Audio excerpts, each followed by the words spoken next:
with both franchises, and as a basketball fan, as a guy that hasn't played basketball in over 10 some odd years, I just want to see great basketball. I'm aligned with both franchises. Both franchises gave me the ability to play, utilize my talent, and win championships. So I'm going to bow out in making predictions on this one. I just want to see good basketball. I actually know it's going to be good basketball. And in a perfect world, this goes to 7 games, and then the last game be one of the most memorable games in NBA history. There's a lot of advantages and disadvantages for both sides, but listen, I have my jersey retired in LA, in Miami, and I just did that piece because they asked me to do it for the job. But look, as a basketball fan / analyst, I just want to see some great basketball. And good luck to the Miami Heat organization and good luck to the LA organization. But I'm going to pass to my good friend Isaiah, who has no alliances with either Miami and LA. So I'm going to allow Isaiah Thomas to answer the question for me on who he thinks is going to win this championship. But like I said, in a perfect world, I would love to see this go 7. What you think, Zeke? I think it goes maybe 5, but I think your Lakers, and you have Laker, Miami, all of y'all have the same culture. So it really doesn't matter who wins, but let's just say this, the traditional Laker culture will win the championship because the Laker culture is in the Miami Heat, and so are you, Shaq. I mean, you in LA and Miami, so you win either way it goes. Okay, and Kenny, we're gonna get to you shortly, so don't get too excited. Hold on. We want to get to this role because we want to show you guys all of the things that LeBron James has done in the finals. We know that it's been spectacular, starting back to his first appearance in the finals in 2007. A young pup, the age of 22, Spurs swept. Then in 2011, his first season with the Heat ended with the finals loss in Game 6 to the Dallas Mavericks. On to 12 and 13, won his first title in 2012, defeating OKC. And then in 2014, the Spurs got revenge, downing LeBron James. 2015, the Warriors defeat the Cavs 4-2. And then moving on to 2016, LeBron James and the Cavs had an amazing comeback from a 3-1 deficit against the Warriors. And then 17 and 18, Steph and KD took down LeBron's Cavs in back-to-back years. LeBron James has no extra motivation, he says, in playing his former team. Let's listen. There's no extra meaning to winning a championship, no matter who you're playing against. It's already hard enough to even reach the finals, to be in this position. So if you're able to become victorious out of the finals, it doesn't matter who it's against. It's probably been the most challenging thing I've ever done as far as a professional. I would be lying if I sat up here and knew that everything inside the bubble, what it would, the toll that it would take on your mind and your body, and everything else. I'm here for one reason and one reason only, and that's to compete for a championship. I've been as locked in as I've ever been in my career. Okay, you heard him talk about the mental toll, so that leads us right inside the bubble. Jerry Greenberg, Steve Smith, I remember doing my time down there in Orlando. It is a struggle to survive mentally and continue to work. So, to you, gentlemen, what say you about life inside the bubble? Well, Stephanie, you know this, how different it all is down here. We know it's a new normal. You've heard all the cliches, but I just want to put it in perspective for people. At last year's NBA Finals between the Warriors and Raptors, the NBA issued more than 1,500 media credentials, 1,500. In what we call the green zone here, where Smitty and I have all access to the court, they've only allotted 30 media credentials. So it is a different world here.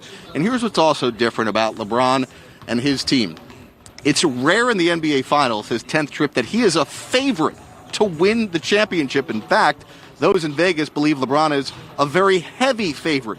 He's only lost as the favorite once. That was back in 2011 against the Dallas Mavericks. How much is on the line for LeBron against the Miami Heat? Well, I think, Jared, you kind of summed it up best. Let's back up and talk about the mental toughness of being in this bubble.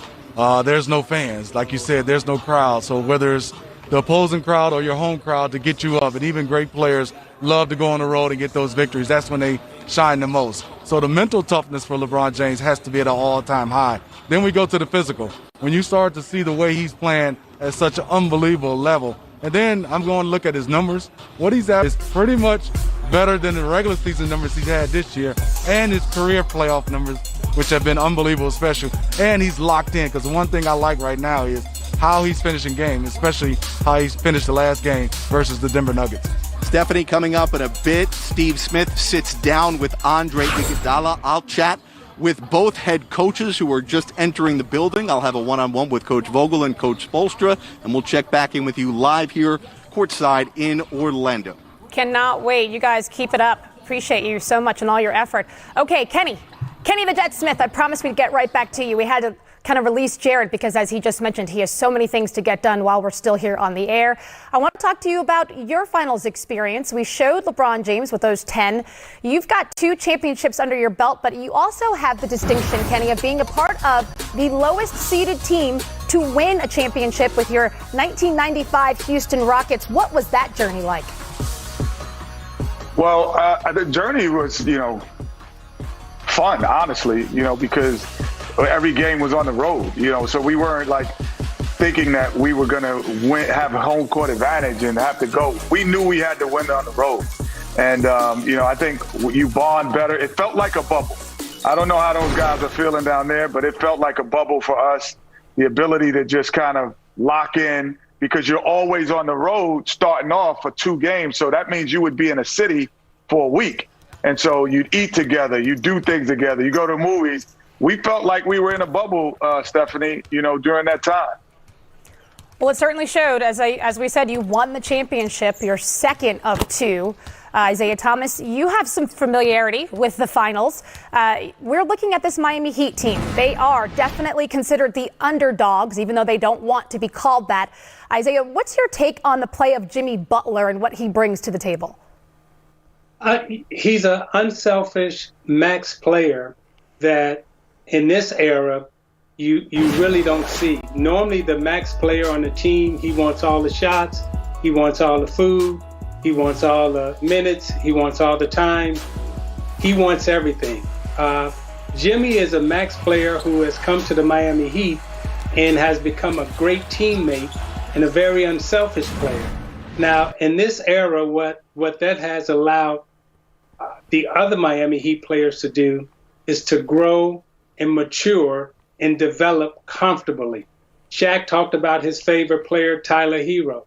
If Jimmy Butler is a selfish max player and not a great teammate, Hero doesn't develop the way he's developed. You look at a guy like Bam, who's been allowed to insert his personality into the team.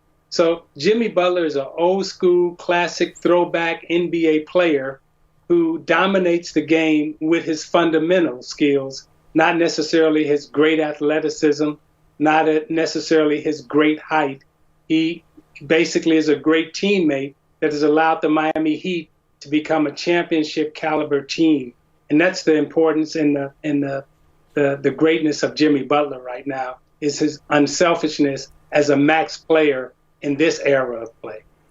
Well, Stephanie, before you go, I just got something to say, man, because these dudes guys they're flexing really hard right now. Shaq, can we go to the 4 screen first of all? Shaq has the 4 trophies. Let's go to the 4 screen. Not this single with me. No, I need to see the 4 screen with all 4 of us, and I just need to dissect what's going on. So Shaq has 4 trophies, and that's the big flex.